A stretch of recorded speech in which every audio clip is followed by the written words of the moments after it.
Tem o próximo aqui, áudio do JP. Vamos lá. Boa tarde, doutor, tudo bem? A minha pergunta é como é que é a dinâmica, né, de um acompanhamento psiquiátrico? Porque, assim, eu já tive a experiência de ir consultar um psiquiatra e uma coisa que eu percebo que é comum com muitas pessoas também é que esse acompanhamento ele não é feito, né? Eu acho que alguns profissionais talvez deixam a desejar, apenas prescrevem um remédio para a pessoa, né?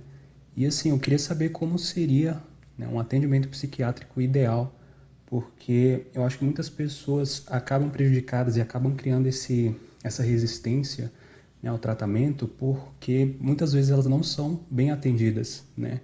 Elas acham que só vão receber um remédio ali, alguma coisa nesse sentido, e fica complicado, né, fazer esse acompanhamento sem essa atenção, né, do doutor.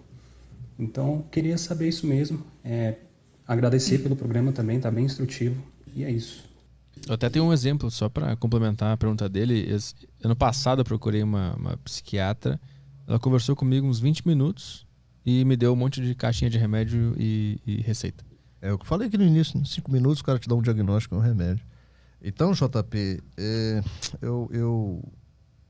eu compartilho contigo essa sua questão, faço a meia-culpa da área, da psiquiatria, e talvez, o JP, o problema seja na formação do nosso médico, do nosso psiquiatra. Por que eu digo isso? Eu fiz 3 anos de psiquiatria, só aprendi a dar remédio. Então não é nem que o médico é maldoso, ou ele está ali só para isso, é porque ele só sabe isso. Então ele passa a ser um profissional míope, um profissional que enxerga muito pouco, um profissional que enxerga muito curto. E talvez a única ferramenta que ele tenha para te ajudar seja só o remédio. Então, para vocês terem uma ideia, eu deixei de ir nos congressos de psiquiatria, os últimos que eu fui, cara. A gente passa 4 dias no congresso. Palestra de manhã à tarde. Inúmeras, centenas de palestras. Eu pergunto para você, Arthur. 4 dias falando de saúde mental. Quantas palestras você acha que tinha falando de nutrição e doença mental?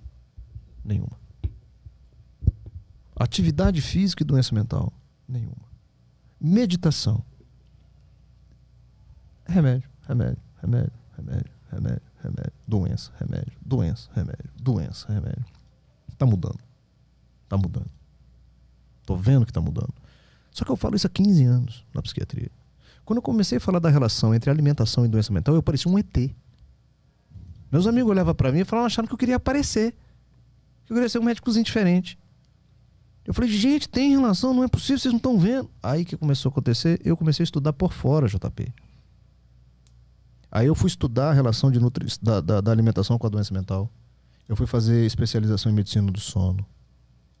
Ninguém sabe nada sobre sono.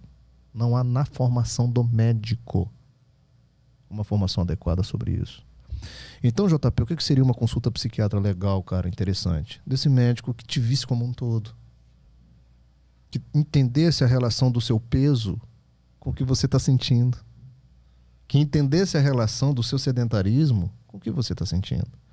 E que não fosse somente aquela recomendação, aquela orientação médica por conselho. Ó, vai atividade física, viu? Uhum. Não, quando eu falo para o meu paciente fazer atividade física, eu dou uma aula para ele do que a atividade física vai fazer no cérebro dele. Quando eu falo para ele fazer atividade física, eu estou falando como prescrição médica do meu tratamento e não como conselho. Uhum. Quando eu estou falando para ele vir na minha próxima consulta com 2 quilos a menos, eu estou falando tratamento. Eu não estou dando uma orientação e uma sugestão para ele. Porque eu sei que 2 quilos a menos, 2 quilos a menos de gordura, é 2 quilos a menos de tecido inflamatório. O cérebro agradece. O humor agradece. Então veja bem que uma consulta legal, cara, seria essa consulta. Onde o profissional tivesse um conhecimento um pouco mais amplo para ajudar o paciente nesse sentido. Mas, repito, não é maldade dos profissionais. Eu acho que é uma formação muito míope, muito curta do nosso psiquiatra.